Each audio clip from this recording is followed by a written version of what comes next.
नमस्कार, मैं हूं वैभव कुमार। आज की सबसे बड़ी खबर, दिल्ली नगर निगम के परिणाम जो हैं वो आ चुके हैं। भाजपा के 15 साल का जो शासन था वो एक तरह से खत्म हो गया है और आम आदमी पार्टी कार्यालय में जश्न का माहौल है। अरविंद केजरीवाल और उनके साथ मनीष सिसोदिया, भगवंत मान और दिल्ली के जो बाकी बड़े नेता हैं आम आदमी पार्टी के, वो वहाँ सब मौजूद रहे। और भारतीय जनता पार्टी जो है उसका जो एक तरह से एक छत्र राज था 15 सालों का, वो खत्म हो गया है। चुनावी आंकड़े लगभग साफ हैं और रिजल्ट जो है फाइनल हो चुके हैं। एक आधी सीट पे जो है आम आदमी पार्टी ट्रेल कर रही है। इसके अलावा तस्वीर बिल्कुल साफ है। पूर्ण बहुमत का आंकड़ा आम आदमी पार्टी पार कर चुकी है। मैं आपको बताने वाला हूं कि क्या आंकड़े हैं, क्या वोट शेयर रहा है और जो कांग्रेस और बीएसपी और एआईएमआईएम जैसी पार्टियां थी उनके हाथ क्या कुछ लगा है दिल्ली के नगर निगम चुनाव में। इसके अलावा आपको बता दें कि आम आदमी पार्टी पिछली बार 48 का आंकड़ा प्राप्त कर पाई थी जब 3 अलग अलग नगर निगम थे, नॉर्थ, ईस्ट और साउथ के मिला के चुनाव होते थे। ट्राइफर्केशन हुआ था, बड़ा मुद्दा बन गया था नगर निगम का चुनाव। केजरीवाल साहब दिल्ली के कूड़े के पहाड़ पे चले गए, फिर एक गारंटी का उन्होंने गारंटी पत्र निकाला और उन्होंने कुछ गारंटी दी हैं। अब वो दिल्ली की गली गली को साफ करने की बात कर रहे हैं। आंकड़े क्या हैं अपने स्क्रीन पर देख सकते हैं आप। आम आदमी पार्टी को 134 का जो आंकड़ा है वो मिलता नजर आ रहा है। 132 सीट पर वो क्लियर जीत चुके हैं। 132 वार्ड में पार्षद आम आदमी पार्टी का बन चुका है। 2 पे लीड है और ये लीड भी अब खत्म होने ही वाली होगी और अब तक खत्म हो चुकी होगी जब आप इस खबर को देख रहे हैं। तो 134 का जो आंकड़ा है आम आदमी पार्टी का, भाजपा का जो आंकड़ा है वो 100 पार कर गया है। 250 में से 104 और जो जादुई फिगर है 126 का, 125 + 1 का जो बहुमत का आंकड़ा है उससे आम आदमी पार्टी खासी आगे है और कांग्रेस पार्टी के हाथ 9 सीटें लगी हैं।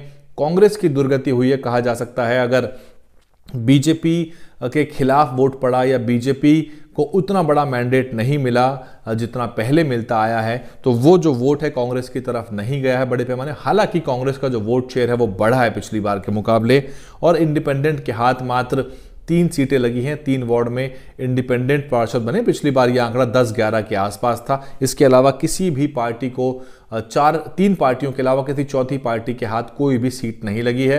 तो ये दिल्ली की स्थिति है। एग्जिट पोल ने कहा था 170-180 का आंकड़ा पार आम आदमी पार्टी का, तो वो लगभग गलत साबित हुए हैं। लेकिन इससे नतीजों में फर्क नहीं पड़ा, आम आदमी पार्टी फिर भी जीत गई है।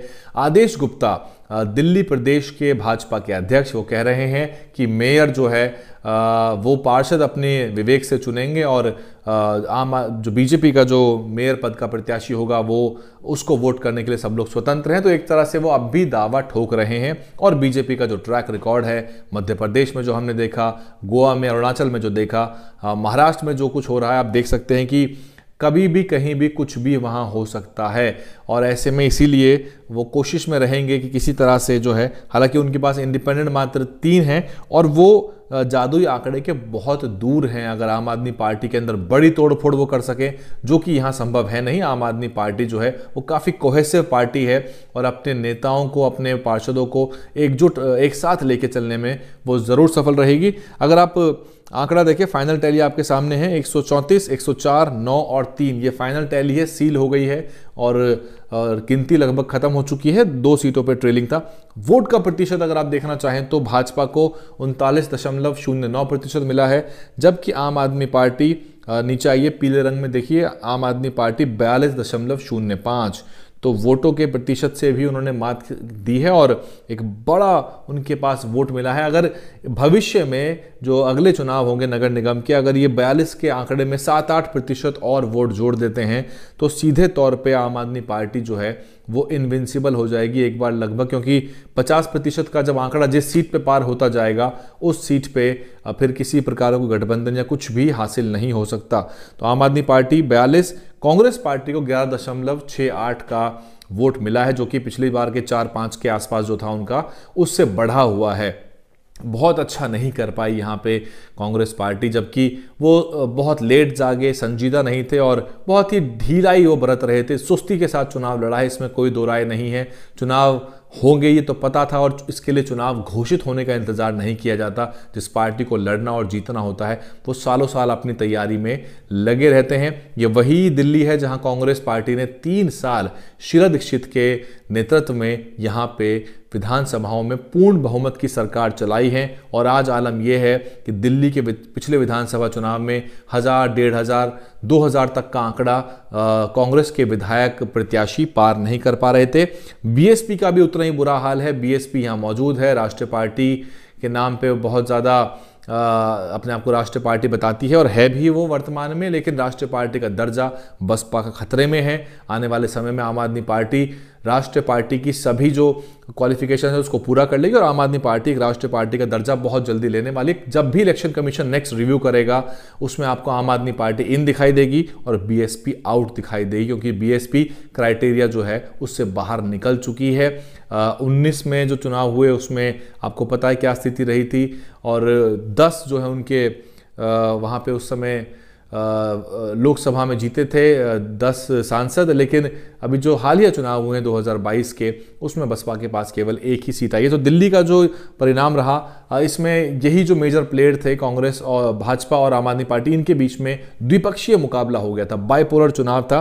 AIM-IM भी मैदान में थे लेकिन उसके हाथ भी कुछ नहीं लगा है और फिजूल का एफर्ट रहा उनका, ज़्यादा प्रत्याशी वो उतार भी नहीं पाए। और आखिरी मोमेंट पे जब चुनाव घोषित होने के बाद नामांकन के दौरान सोचेंगे कि प्रत्याशी उतारना है तो यही हाल होगा, और या तो फिर पहले से ही सीटों को तैयार किया जाए या प्रत्याशियों को तैयार किया जाए। यही हाल कमोबेश बीएसपी का था, जो अपने रूटीन मीटिंग्स के अलावा कुछ भी चुनाव के संबंध में नहीं कर रही थी। बाकी बीएसपी को बहुत इनविजिबल रह के काम करने में मज़ा आता है और वो सोचते हैं कि बहुत ही अंडर करंट जो किसी ज़माने में बनाया करते थे वो ज़माना असल में आज चला गया है। और फिर यहाँ पे राजनीति के दो दैत्य सामने खड़े हुए हैं, भाजपा और आम आदमी पार्टी, जिसके काट कांग्रेस पार्टी के पास भी नहीं है। तो बीएसपी तो दिल्ली में भूल ही जाए कुछ संभव है। बाकी दिल्ली की जो पूरी बीएसपी की टीम है उसको इस्तीफा भी दे देना चाहिए, पूरी की पूरी कार्यकारिणी को इस्तीफा दे देना चाहिए नैतिकता के आधार पे, और एक नई टीम यहाँ पे आए जो कुछ नया कर सके, क्योंकि इन लोगों का रिपोर्ट कार्ड फेल कई बार फेल हो चुका है, उसी क्लास में ये लोग अटके हुए हैं। तो ये थे दिल्ली के चुनावी परिणाम। और केजरीवाल साहब के सामने बहुत चुनौतियां रहेंगी। यहाँ पे फंड और सैलरी से लेके कॉन्ट्रैक्ट पे जो कर्मी है उनको पक्का करने की बात तो वो पहले भी कर चुके हैं विधानसभाओं में, तब भी नहीं कर पाए थे वो, दिल्ली सरकार के महकमे में पक्का नहीं कर पाए। यहाँ पे भी बहुत सारे अस्थायी कर्मचारी हैं, उनको किस तरह से पक्का करेंगे ये बहुत कठिन है, और साथ ही साथ टाइम पे सैलरी देना, फंड्स को मैनेज करना, ये उनके लिए एक चुनौती रहेगी। अब भी केजरीवाल साहब LG से लड़ाई करेंगे इस मुद्दे पर, निगम के मुद्दे पर क्या कुछ होगा ये देखना बाकी है। और दिल्ली में 3 कूड़े के बड़े पहाड़ हैं, उसके अलावा छोटे छोटे पहाड़ भी हैं, नरेला, भलसवा और गाजीपुर। ये 3 बड़ी लैंडफिल साइट हैं जो कि आपको कई किलोमीटर दूर से नजर आ जाती हैं अगर समतल जमीन हो तो। और ये जो है राष्ट्रीय शर्म है, केजरीवाल साहब उसी कूड़े पे गए थे, उसी पे उन्होंने बीजेपी को घेरा। तो क्या इन 5 सालों में इन कूड़े के पहाड़ों का निस्तारण वो कर पाएंगे? क्या उनके पास इतनी एडमिनिस्ट्रेटिव एक्यूमेन है? क्या उनके पास ये क्षमता है? क्या इसका साइंटिफिक एडमिनिस्ट्रेटिव मैनेजमेंट केजरीवाल साहब कर पाएंगे? और मेयर कौन बनेगा, क्या आंकड़े रहेंगे, बीजेपी उसमें क्या कुछ कर सकेगी, ये सब कुछ देखेंगे। आप देख रहे थे डीएन हिंदी, मैं हूं वैभव।